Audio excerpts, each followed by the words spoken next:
the state is changing lives. Well, actually, I do say that. The Tennessee Education Lottery. It's game-changing, life-changing fun.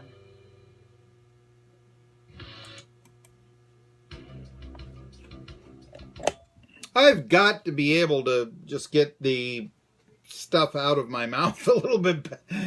All right, Chris Steele. His father is now defending him on Twitter. I guess the Florida Gators fans didn't like it that he was transferring because they had him room with a guy who's up for sexual assault and said, I'd really like to do you have another roommate? And Florida was sort of dragging there. Sure you would. Speaking, by the way, though, SEC, mentioned here before, Keller Christ, is now with the Pittsburgh Steelers, incidentally. Former backup quarterback with the Vols. He's trying to be a backup quarterback with the Steelers. It's one thing. He was part of the roster there. I got to check and see if he stayed on there. Ethan Wolf also was with the Carolina Panthers. I don't think that Christ was picked up instead.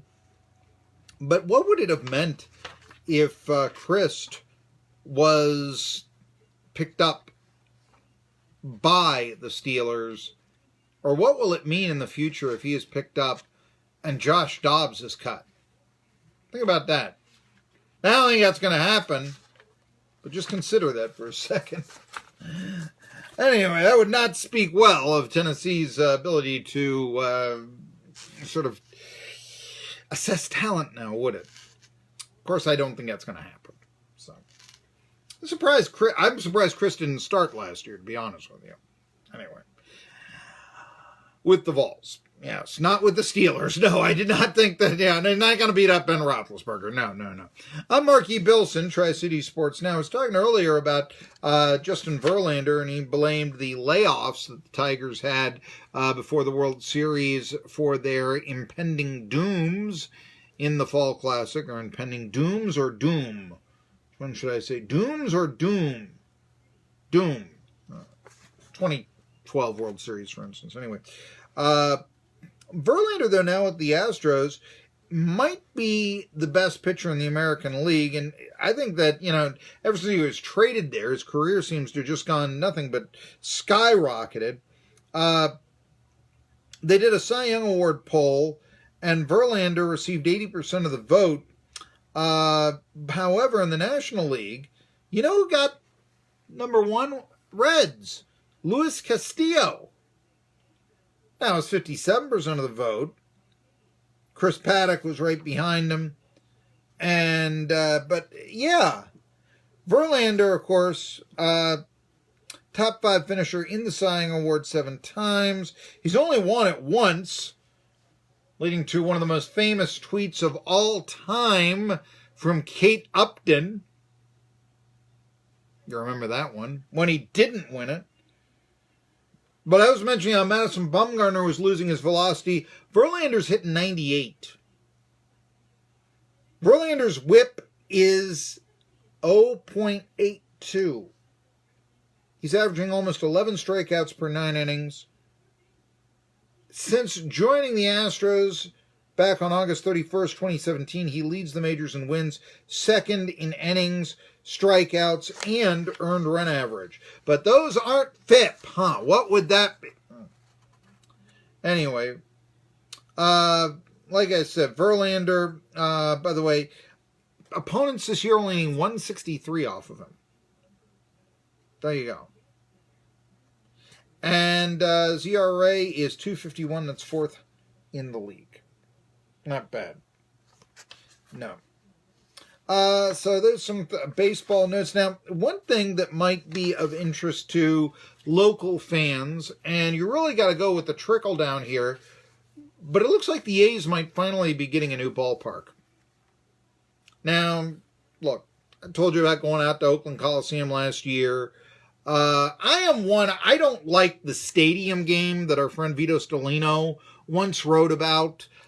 Frankly, I mean, I even think that Oakland Coliseum, which may be, more than 50 years old and such, but, we're talking about a viable major professional sports yard.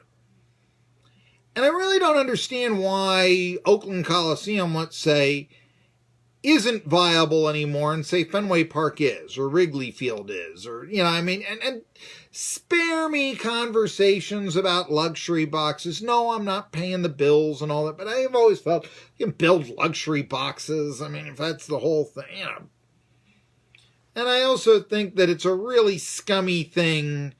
Why are we moving this franchise that has been such a part of this community for how many years? Oh, the old yard doesn't have enough luxury boxes. I think Las Vegas won't have enough fans. However, that's where the Raiders are going to probably after this year. And, but the Oakland Coliseum is viewed as old and decrepit and all that by, And my goodness, you had to go outside of the stadium briefly to use the x-ray machine, things like that. And people come, there's a leak right here, and they can't fix the leak, and they just, no, let's extort a community for $500 million or whatever it costs to build a yard these days. But anyway, the A's have been in kind of an interesting boat. They wanted to move very much to San Jose, but baseball's rules, and this is a Bud Selig thing, because Bud Selig basically did away with the National and American League. It's now all under Major League Baseball. It's now, just scheduling and who has the DH and who doesn't. Used to be two viable leagues, just like, let's say, the American Football League and National Football League back in the 60s or something, two real competing leagues. And Bud Selig merged them, just like Pete Rozelle merged them, and such. Well, I think it worked out better for the NFL and pro football than it did for Major League Baseball, because in this situation, although maybe Oakland will come out ahead in this case, because the A's desperately wanted to move out of Oakland into San Jose or somewhere, but he was within 75 miles of San Francisco, and they said, no, that's Giants country down there. You're not doing that. And so A's were pretty much, okay, we've got to look at this side of the Bay Area. We got to look at Oakland here, Whether or not they would have kept the name Oakland A's, that really would have been difficult if they weren't playing in Oakland, wouldn't it? It's one thing maybe you're playing in Oakland suburb or something, but still, Anyway, earlier this week, by a unanimous 7-0 vote, the Port of Oakland Board of Commissioners approved a preliminary term sheet that allows the A's and the board to negotiate details of the team's land acquisition for a ballpark for at least 4 years. So they're looking at a place. Now, I was at the Coliseum, like I said, and I really think it's a little bit overrated. I think the A's have a nice thing there. I mean, it's right on the public transit line. There's a lot of hotels and restaurants nearby, but it's old and decrepit, and the Warriors are moving to San Francisco back, and so the Raiders are going to Las Vegas, and they said the city of Oakland, which has a tremendous amount of problems and no earthly idea how to fix them, it's either us or the A's, and Oakland basically said, you know what, the A's aren't putting a knife in our throat, plus they give us 81 dates a year, and the Raiders only give us 10. So, that's the case right there. Anyway, it being California, they have to submit an environmental impact study of what a new yard will do to the community, and that's a top priority. But that should be done maybe at the end of the year. Anyway, talk is, lease, by the way, goes at the Oakland Coliseum, which is a new name, which I haven't figured out yet. They're going to rename it something, which is a sponsor, and I don't care what it is. It'll always be the Oakland Coliseum to me. Ricky Henderson Field, I'll give you that. Regardless, here we are. Caval, and Caval is the A's president, Dave Caval, and he hopes to have new ground break for a new ballpark in Oakland in 2 years. And the Board of Commissioners in Oakland have sort of said, okay, here's, we're going to let you acquire some land. And they hope to open up in 2023. The A's lease at the Coliseum ends in 2022. So there you go. Now, there is the environmental impact actually says, how will this deal with the maritime community? All right. You know what? If they did studies like this in the 50s, maybe the Giants, would have demanded another location other than Candlestick Point for their ballpark. Think about that. I mean, you got to give them that.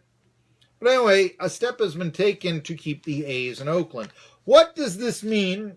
And I mention this for this because, first of all, the A's were looked at by a lot of communities, American communities, maybe not so much foreign ones, but American communities, maybe Montreal, as a team that could potentially relocate to a city that wants a ball club. San Antonio, I'd listen to sports talk shows down in San Antonio where they discuss the A's moving in. But also Nashville and also Charlotte. Those seem to be leading cities to want to get a major league team. Portland seems to be up there. Montreal, maybe. Mexico City is where I think I think that'd be a gold mine. I don't understand why that wouldn't be priority. I think baseball needs to look away from small markets, especially with their financial structure, and go to big markets if they want to be successful. I guess Las Vegas thinks they can support 4 teams now, But anyway, if the A's get their ballpark, well, they're not moving to Nashville. They're not moving to Charlotte. And therefore, it'd still be the Braves and the Reds for us here, right? And you'd figure it'd still be the same old Appalachian League because a Charlotte or Nashville team wouldn't be there to try to draft the Tri-Cities for a higher level minor league baseball franchise that would serve them. Anyway, that's what this all means. Looking ahead, also, you then think Rob Manfred. Yeah, he wants to expand. There has not been Major League Baseball expansion since 1997. That's 22 years. It's the longest wait that baseball has had to expand since expansion started in 1961. Frankly, I see where he's going. I think it's watering down the product. I don't want to contract teams. I don't want to move teams. I'd rather have baseball expansion than those other two things. But Manfred, he likes the money that the expansion teams' fees will bring into baseball. Now, the way the structure is, that new team, unless it's in Mexico City, probably isn't going to win, in my opinion. It's where the revenue is, and I have no idea how to negotiate a Mexico City TV contract, but I would assume it would be lucrative.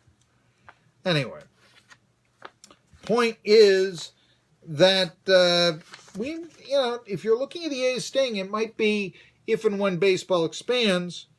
Nashville and Charlotte are mentioned as cities more times than not where it could happen.